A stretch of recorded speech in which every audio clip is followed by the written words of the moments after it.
അങ്ങനെ ആ വെല്ലുവിളിയിൽ ഒടുവിൽ കേരള പോലീസ് വിജയിച്ചിരിക്കുകയാണ്. കഴിഞ്ഞ 2-3 ദിവസങ്ങളായി പോലീസിനെയും ആഭ്യന്തരമന്ത്രിയെയും വെല്ലുവിളിച്ച് അഴിഞ്ഞാടിയ ക്രിമിനൽ അർജുൻ ആയങ്കിയെ പോലീസ് അതിനാടകീയമായി പിടികൂടിയിരിക്കുകയാണ്. പുലർച്ചെ 2:30 കണ്ണൂർ നഗരത്തിലെ ഒരു അപ്പാർട്ട്മെന്റിൽ നിന്നാണ് ആയങ്കിയെ പോലീസ് പിടികൂടിയത്.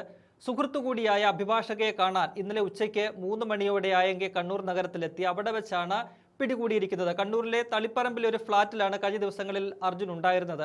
പോലീസ് തിരിച്ചറിഞ്ഞെന്ന് ബോധ്യപ്പെട്ടതോടെ അർജുൻ അവിടെ നിന്നും കടക്കാൻ തുടങ്ങി. ഓട്ടോയിൽ പയ്യന്നൂരിലേക്കാണ് പോയത്. ഈ ഓട്ടോ ഡ്രൈവറുടെ ഫോൺ വാങ്ങി യാത്രക്കിടയിൽ തന്റെ സുഹൃത്തിനോട് കാറുമായി എത്താൻ ആയങ്കി പറഞ്ഞു. പയ്യന്നൂരിൽ വെച്ച് ആ കാറിൽ കയറി തിരികെ കണ്ണൂർ നഗരത്തിലേക്ക് ആയങ്കി മടങ്ങുകയും ചെയ്തു. ഇത് സംശയം തോന്നിയ ഓട്ടോ ഡ്രൈവർ ഇക്കാര്യങ്ങൾ പോലീസിനെ വിളിച്ചറിയിക്കുകയായിരുന്നു.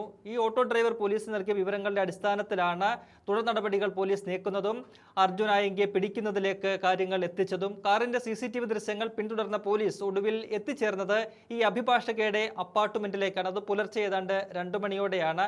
അവിടെ ആ അപ്പാർട്ട്മെന്റ് വളഞ്ഞ് വലിയ ഒരു പോലീസ് സംവിധാനം തന്നെ അതിനുണ്ടായിരുന്നു.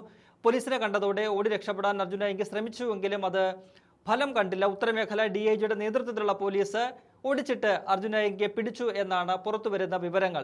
പിടികൂടിയപ്പോഴും അർജുന് കുലുക്കമൊന്നുമില്ല, താൻ വെല്ലുവിളിച്ചിട്ടില്ലെന്നും ആവശ്യമുള്ള കാര്യമാണ് പറഞ്ഞതെന്നുമാണ് മാധ്യമങ്ങളോടുള്ള അർജുന്റെ പ്രതികരണം. ഒപ്പം തന്നെ കടലിൽ പോയവരെ കിട്ടിയോ എന്ന പരിഹാസവും അർജുൻ ആയങ്കി ഉയർത്തുന്നുണ്ട്. ഈ വിഷയത്തിൽ കഴിഞ്ഞ ദിവസം തന്നെ ആഭ്യന്തരമന്ത്രി രമേശ് ചെന്നിത്തല ഒരു നിലപാട് വ്യക്തമാക്കിയിരുന്നു. ആഭ്യന്തരമന്ത്രി രമേശ് ചെന്നിത്തലയെയും ഈ അർജുൻ ആയങ്കി വെല്ലുവിളിച്ചിരുന്നു. എങ്കിലൊന്ന് തന്നെ പിടിക്കാൻ പറ്റുമെങ്കിൽ തന്നെ ഒന്ന് പിടിക്കുക എന്നായിരുന്നു അർജുൻ്റെ ആ വെല്ലുവിളി. അതിന് രമേശ് ചെന്നിത്തല നൽകിയ മറുപടി, അത് ഇപ്പോൾ വെല്ലുവിളിച്ചാൽ പോലീസ് എന്താണ് ചെയ്യുന്നതെന്ന് കണ്ടോളൂ എന്നാണ് പറഞ്ഞത്. അങ്ങനെയാണ് പോലീസ് വലിയ രീതിയിലുള്ള ഒരു തെരച്ചിലിലേക്ക് ഇറങ്ങുന്നത്. തുടർച്ചയായിട്ട് പോലീസിനെ വെല്ലുവിളിക്കുന്നു. കോതമംഗലം CIA ഉൾപ്പെടെയുള്ളവർക്കെതിരെ ഭീഷണി മുഴക്കുന്നു. അങ്ങനെ ഒരു പ്രത്യേക സംഘത്തെ നിയോഗിച്ചുകൊണ്ട് അർജുൻ ആയങ്കിയെ പിടിക്കാനായിട്ട് രംഗത്തിറങ്ങുകയായിരുന്നു പോലീസ്. ഇന്ന് ആഭ്യന്തരമന്ത്രി അതിനെ പറഞ്ഞിരിക്കുന്നത് ഗുണ്ടകൾക്കെല്ലാമുള്ള ഒരു മുന്നറിയിപ്പാണ് ഈ പോലീസിന്റെ നീക്കമെന്നാണ്. ഗുണ്ടകളെ നിലയ്ക്ക് നിർത്തും, കേരളം ഗുണ്ടകളുടെ പറുദീസയല്ല എന്ന് ചെന്നിത്തല വ്യക്തമാക്കുന്നുണ്ട്. 2-3 ദിവസമായി എന്തു വെല്ലുവിളിയായിരുന്നു എന്നാണ് ആഭ്യന്തരമന്ത്രി ചോദിക്കുന്നത്. ആരായാലും കയ്യിൽ വിലങ്ങു വീഴും.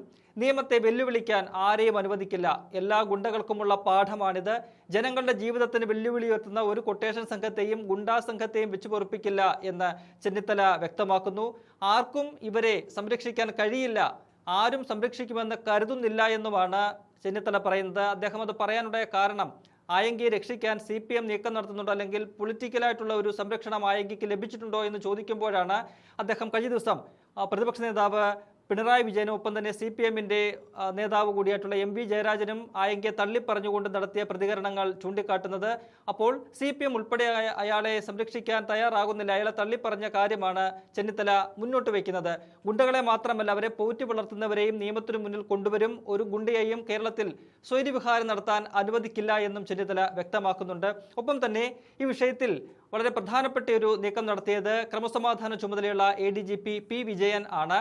നേരത്തെ P. വിജയനെ ക്രമസമാധാന ചുമതലയുള്ള ADGPയെ നിയമിച്ചപ്പോൾ വലിയ രീതിയിലുള്ള വിമർശനങ്ങൾ പല ഭാഗത്തുനിന്നും ഉണ്ടായിരുന്നു. എന്നാൽ വളരെ കൃത്യമായ ലക്ഷ്യത്തോടു കൂടി തന്നെയാണ് P. വിജയനെ ആ ചുമതല ആഭ്യന്തരമന്ത്രി ഏൽപ്പിച്ചത്.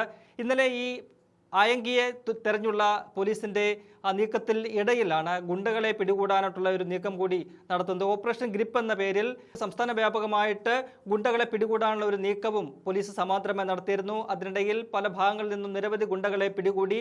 കണ്ണൂരിൽ നിന്ന് ആയങ്കിയുടെ സുഹൃത്തുക്കളായ 8 പേരെ കരുതൽ തടങ്കലിലെടുത്തു. അവരെ വിശദമായിട്ടുള്ള ചോദ്യം ചെയ്യലിന് വിധേയമാക്കി.